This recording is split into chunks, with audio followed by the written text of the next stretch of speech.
"You're basically a piece of furniture at this point," my mother-in-law said, loud enough for the entire dinner table to hear.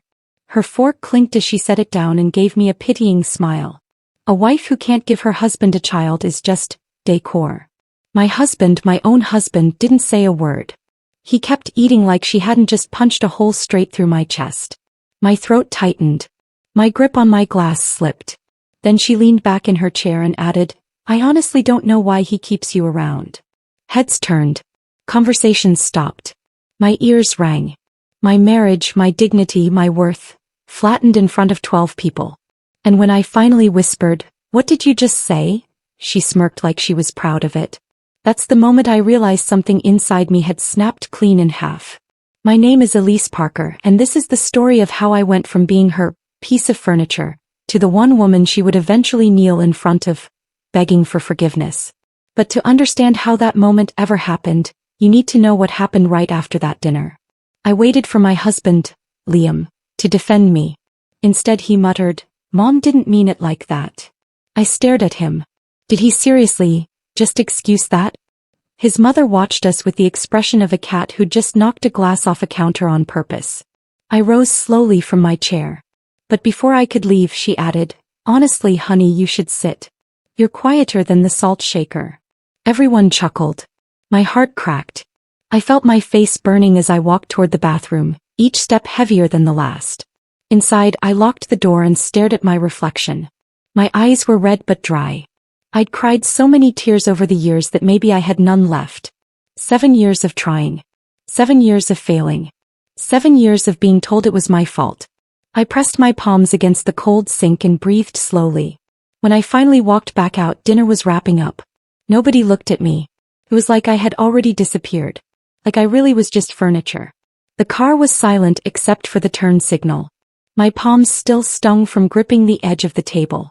I finally broke the silence. "You're really not going to say anything? Anything at all?" Liam shrugged. "She had a point, Elise. It's been 7 years." My stomach hollowed out. 7 years. 7 years of fertility treatments.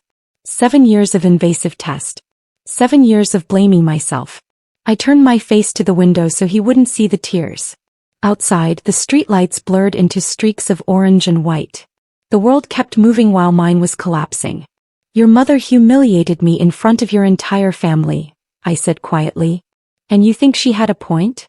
"She's just frustrated," he replied, eyes fixed on the road. "We all are. We all are. Like I wasn't part of that we. Like I was some separate problem they all had to endure together." I didn't speak again for the rest of the drive. Neither did he. When we pulled into our driveway, he went straight to the bedroom. I sat in the kitchen alone, replaying every word. That night, I replayed her words over and over. A piece of furniture. Why he keeps you around. 7 years. A marriage can survive a lot. But public humiliation from your own husband's family? That's the kind of wound that festers. I sat on the couch in the dark, my phone screen glowing in my lap. I scrolled mindlessly through photos from happier times. Our wedding. Vacations. Birthdays. In every picture I looked hopeful. Like I believed everything would work out. I set the phone down and stared at the ceiling. Somewhere in this house was the man I married. But he felt like a stranger now. Someone who had chosen his mother's cruelty over my dignity. I thought about leaving. Just packing a bag and walking out. But where would I go? My parents lived across the country. My friends had their own families, their own problems. And besides, part of me still wanted to fight. Not for him. Not anymore. But for myself. For the woman I used to be before 7 years of failure had worn me down to nothing. When I married Liam, I truly believed his mother, Patricia, hated me only because no one was good enough for her baby boy. I didn't know she kept a list, an actual list, of potential grandchildren names since Liam was in college. I didn't know she introduced me to people as Liam's wife, unfortunately. I didn't know she tracked my ovulation more obsessively than I did. But the worst part? I didn't know Liam was slowly slipping to her side. It started small. He'd defend her when I complained. He'd suggest I was being too sensitive.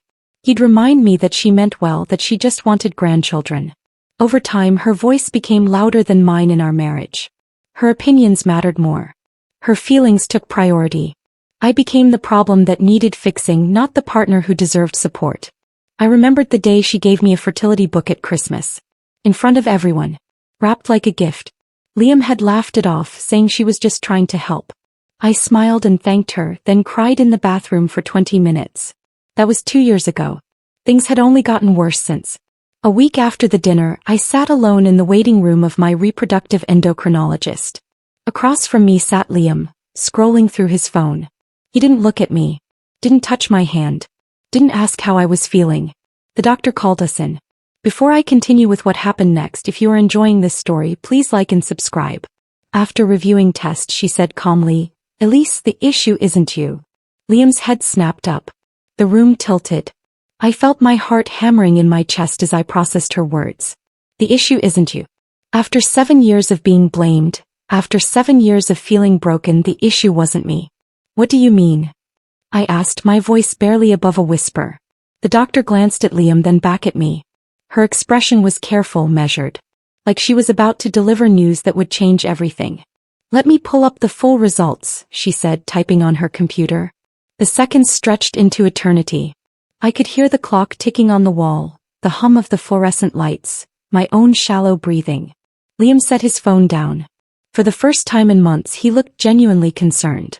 But I couldn't tell if he was worried about me or about what was coming next. The doctor cleared her throat. "Liam has extremely low motility.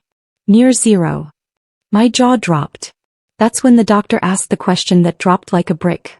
"Liam, didn't you tell your wife? We discussed these results months ago." Months. He looked at me with the expression of a child caught cheating on a math test. I didn't want to stress you," he stammered. I nearly laughed from disbelief. 7 years. 7 years of me being blamed. He knew. He knew the entire time. "You knew," I said, my voice shaking. "You knew it was you, and you let your mother call me furniture? You let everyone think I was the problem." "It's not that simple," he started, but I cut him off. "Yes, it is. You lied to me. You let me suffer. You let me think I was broken." The doctor shifted uncomfortably in her chair. Liam reached for my hand, but I pulled away. My whole body was trembling, not from sadness but from rage. Everything suddenly made sense. His reluctance to do more testing. His defensiveness whenever I suggested we try something new. His silence when his mother attacked me. He'd been protecting himself. And sacrificing me to do it. That dinner. The insult. The snickering. The humiliation. It wasn't just cruel. It was based on a lie my husband allowed to exist. My hands trembled. In that moment, something in me hardened into steel. I walked out of the doctor's office without another word. Liam followed, calling my name, but I didn't stop. I got in my car and drove. I didn't know where I was going. I just needed to move, to breathe, to think. Eventually, I pulled into an empty parking lot and sat there, gripping the steering wheel. My phone buzzed with texts from Liam. I ignored them all. 7 years of treatments. 7 years of hormone injections. 7 years of hoping and failing and blaming myself. All while he knew the truth. I thought about every family dinner where Patricia made snide comments. Every holiday where someone asked when we'd finally have kids. Every pitying look from strangers when they asked if we had children and I said no. He let me endure all of it. Alone. While he hid behind my suffering to protect his ego. And suddenly I wasn't sad anymore. I was furious. I stopped talking. Not dramatically. Not angrily. Just stopped voluntarily suffering. I cooked for myself only. I did my own laundry. I declined weekly dinners with his mother. I slept facing away from him. I became the quiet storm forming miles offshore. He didn't even notice the waves building. At first, Liam seemed relieved. Like my silence was easier than my anger. He went about his routine, work, gym, video games, while I moved through the house like a ghost. But after a few days he started asking questions. "Are you okay? Are we okay? Why are you being like this?" I didn't answer. What was there to say? He'd already shown me exactly who he was. Words wouldn't change that. Patricia called repeatedly.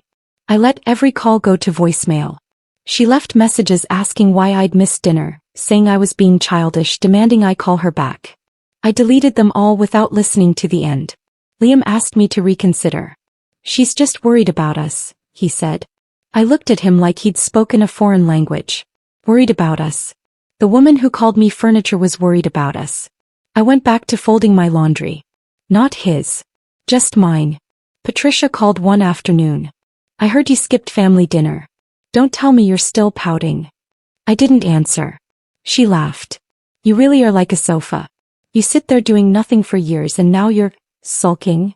I hung up. Then something occurred to me. If she wanted to make me an object, I would let her. Because she was about to learn that furniture sometimes gets moved out of the house first. I opened my laptop and started researching. Divorce lawyers. Asset protection. Financial separation. I read articles about women who'd lost everything because they weren't prepared. I wouldn't be one of them. I created a new email address that Liam didn't know about. I started documenting everything. Dates, conversations, text messages. I took photos of our bank statements, our mortgage documents, our investment accounts. I'd spent 7 years trying to build a family. Now I would spend my time protecting myself. That night, Liam asked if I wanted to watch a movie. I said no and went to bed early. He stood in the doorway confused but didn't push. Good. The less he knew, the better. I met with a lawyer. Not for divorce.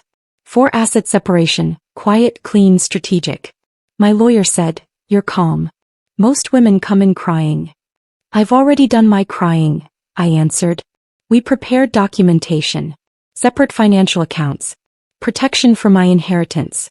Everything legal, methodical. I didn't even tell Liam. The lawyer, a woman named Veronica, had kind eyes but a sharp mind. She walked me through every option, every possibility, every worst-case scenario. Your husband's dishonesty is documented now, she said, tapping the medical records I'd brought. If things escalate, this will be important. I don't want revenge, I told her. I just want protection. She nodded. Smart. A lot of women wait until it's too late. You're ahead of the curve. Before I left, she gave me a folder with homework.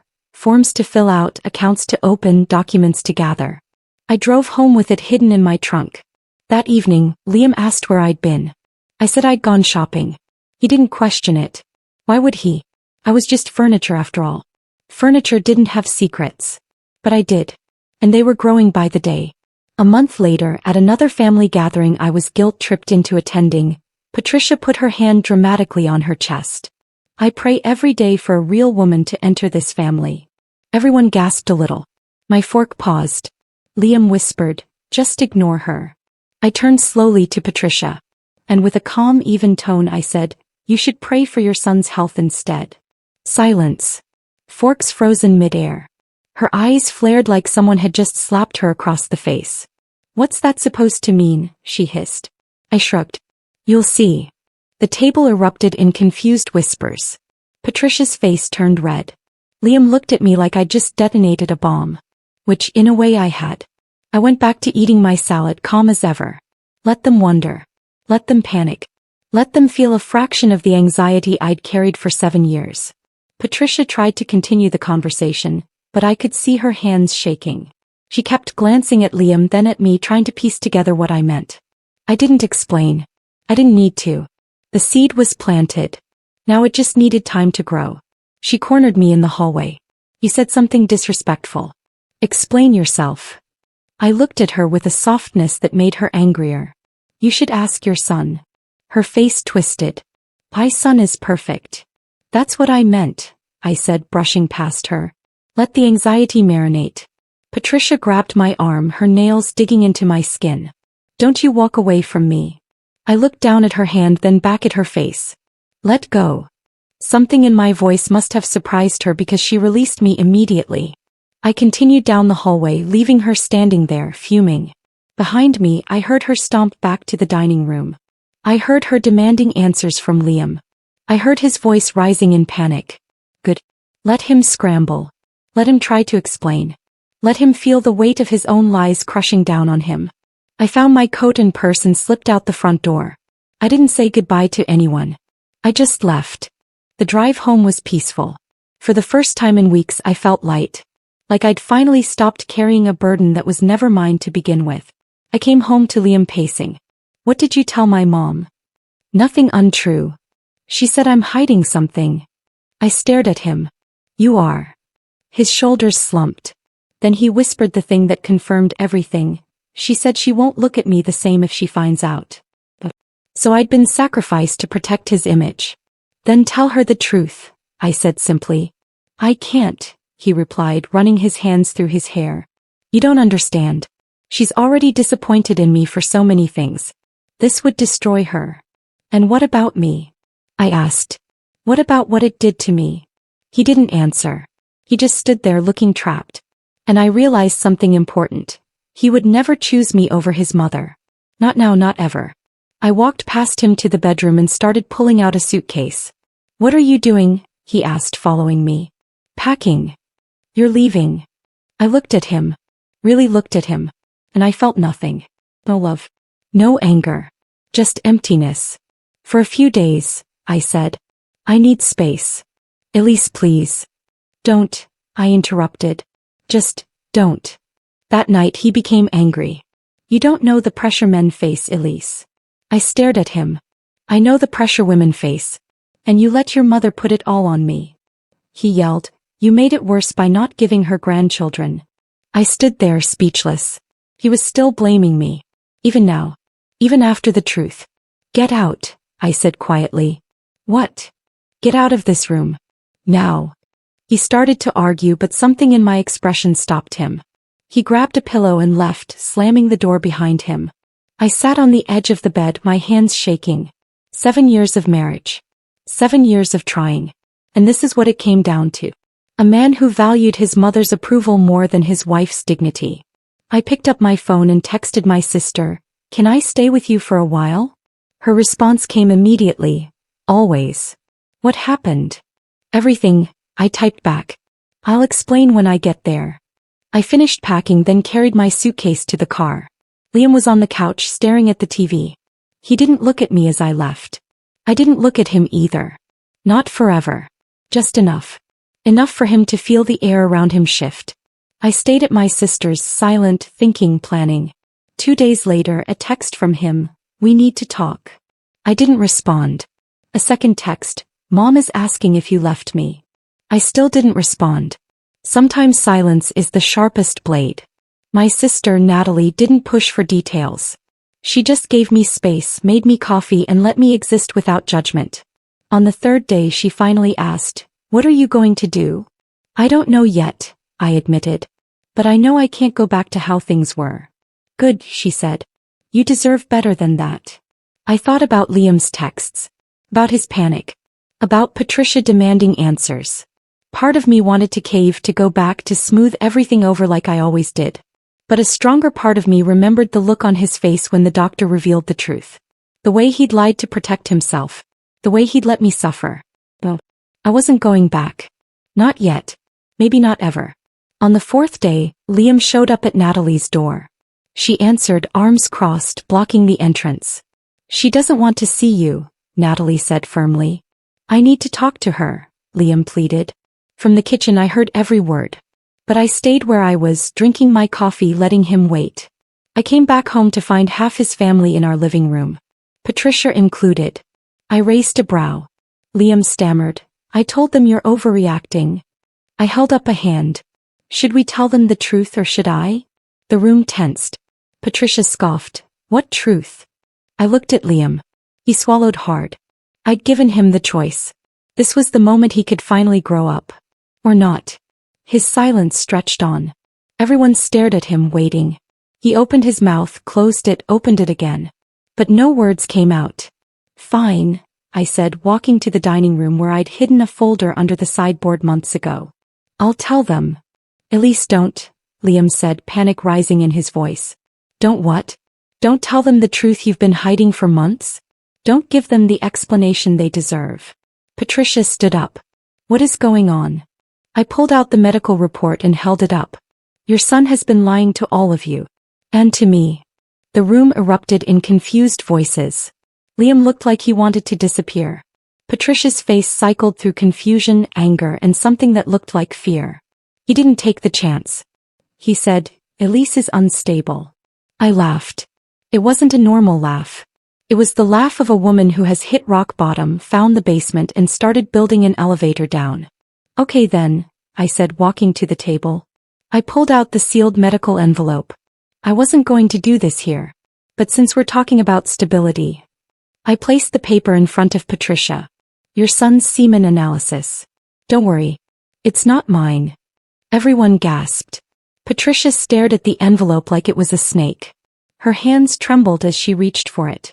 Liam, she said, her voice small. What is this? He said nothing. Just stood there, pale and frozen. Open it, I said calmly. Read it out loud so everyone knows why we don't have children. Ellie, stop, Liam begged. Why? You had no problem letting your mother humiliate me in front of everyone. Now it's your turn. Patricia ripped open the envelope. Her eyes scanned the page.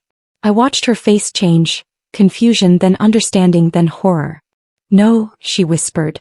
No, this can't be right. It's right, I said. The doctor confirmed it months ago. Ask him. Patricia ripped the envelope open. Her eyes darted across the page. Her face fell. Her hand trembled. No, this is wrong. It's not, I said softly. He turned to Liam. You lied. You blamed her. You humiliated her. The same people who laughed at me now watched her unravel. It wasn't revenge. It was truth. And truth is its own executioner. Liam's aunt stood up. Is this real, Liam? You let Patricia say those horrible things when you knew. His cousin chimed in. That's disgusting, man. Patricia was crying now, makeup running down her face. I called her furniture. I said she was useless. Oh my God, what have I done? You did what he let you do, I said, looking directly at Liam. He chose to protect himself instead of his wife. The room fell silent. Liam finally spoke, his voice barely audible. I was ashamed. So you made me carry your shame instead, I replied. You let me take all the blame, all the humiliation, all the pain, while you hid the truth like a coward. Patricia collapsed into a chair, sobbing. Liam's father, who had been silent until now, looked at his son with pure disappointment. I raised you better than this, he said quietly, then walked out of the house. One by one the family members left, some with apologetic looks at me, others just stunned. Until it was just me, Liam, and Patricia. I left before the shouting match between them reached its peak. The next morning I saw her missed calls. Dozens. She wanted to talk privately. I ignored them. For 7 years she made my womb her battleground. Let her sit with the smoke of her own grenade. Over the next few days the calls continued. Then came the texts. Long paragraphs apologizing, explaining, begging for forgiveness. I read none of them. I blocked her number and moved on with my life. Liam moved out to an apartment. He sent me an email asking for a chance to explain, to make things right. I didn't respond to that either. Natalie asked if I felt guilty for exposing him. Not even a little bit, I told her honestly. He had 7 years to tell the truth. I'm done protecting him from his own choices. My lawyer called to inform me that Liam had contacted her office, asking about reconciliation terms. What should I tell him? She asked. Tell him there are none, I replied. I want to move forward with separation proceedings. She paused. Are you sure? I'd never been more sure of anything in my life. 3 weeks later I missed my period. I assumed it was stress. It wasn't. The test turned positive. I sank onto the bathroom floor, shaking. Not from fear. From the surrealness of it. My doctor confirmed it. Sometimes motility improves, rarely but naturally. I stared at the ultrasound alone. A tiny flicker. Life. After all these years. The doctor smiled. Sometimes the body surprises us. There's no medical explanation. It just happened. I couldn't speak. I just stared at that tiny dot on the screen, barely believing it was real. After everything, after 7 years of failure, after the betrayal, after walking away, now this? Do you want me to call your husband? The doctor asked gently. No, I said quickly. We're not together anymore. She nodded, understanding in her eyes. Well, congratulations anyway. This is your miracle. I drove home in a daze. Baby. I was going to have a baby. The one thing I'd wanted for 7 years was finally happening. But the person I'd wanted to share it with had destroyed everything. I sat in my car in the driveway for an hour, crying. Happy tears, sad tears, confused tears. All of them at once. I didn't tell Liam. I didn't tell anyone. This was mine. My lawyer told me something important. You are in the strongest position you will ever be. Move carefully. So I steadied myself. and formed the final phase of my plan. Not to punish. To protect. I told Natalie first. She cried and hugged me and promised to be there every step of the way. Then I told my parents over video call. They were shocked but supportive. What about Liam? My mother asked carefully. What about him? He's the father, honey. He has a right to know. He had a right to honesty too, I replied. He gave up his rights when he lied to me for months. My father, usually the voice of reason, surprised me. Your mother and I will support whatever you decide. You've been through enough. I met with Veronica again. We discussed custody arrangements, child support, legal protections. Everything I needed to ensure my baby would be safe and provided for, with or without Liam's involvement. When will you tell him? She asked. When I'm ready. Not before. She made notes in her file.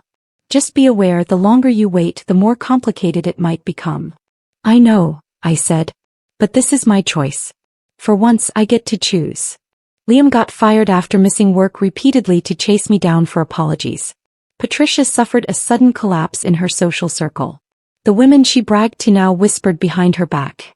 Her son couldn't father a child. She bullied her daughter-in-law for nothing. She humiliated the wrong person. Even the pastor's wife pulled away from her. Patricia spiraled. She begged Liam to get me back. He tried. Too late. I heard through Natalie, who heard through a mutual friend, that Patricia had stopped attending church. That she'd been asked to step down from her volunteer position at the women's shelter. That her book club had mysteriously disbanded. The same social circle that had witnessed her cruelty now shunned her. Karma worked in mysterious ways. Liam showed up at my door one evening. I was 4 months along, just starting to show, but I wore a loose sweater that hid it. Please, he said through the door. Just give me 5 minutes. I opened it but didn't invite him in. What do you want? I want to apologize. Really apologize. I was wrong about everything. I should have protected you. I should have told the truth. I'm so sorry, Elise. He looked awful. Thinner, with dark circles under his eyes. Part of me felt sorry for him. But only a small part. I accept your apology, I said. But it doesn't change anything. Can't we try again? Start over. I shook my head. No. We can't. 8 months pregnant, I agreed to meet them. Liam's eyes filled with tears when he saw my belly. Patricia dropped to her knees. Literally. Elise. I'm so sorry. Please forgive me. Please let me be part of this. I looked at her older, smaller, trembling face. The same woman who called me a piece of furniture. I said gently, you can't rebuild a bridge you spent 7 years burning. She sobbed. Liam begged. I placed my hand on my stomach. I am choosing peace for my child. That means choosing distance from you. Liam stood frozen, staring at my belly. Is it mine? Does it matter? I asked. Of course it matters. When did this happen? Why didn't you tell me? Because I didn't owe you that information, I replied calmly. You made your choices. Now I'm making mine. Patricia was still on her knees, mascara running down her face. Please. I'll do anything. I'll never interfere. I'll never say another cruel word. Just let me know my grandchild.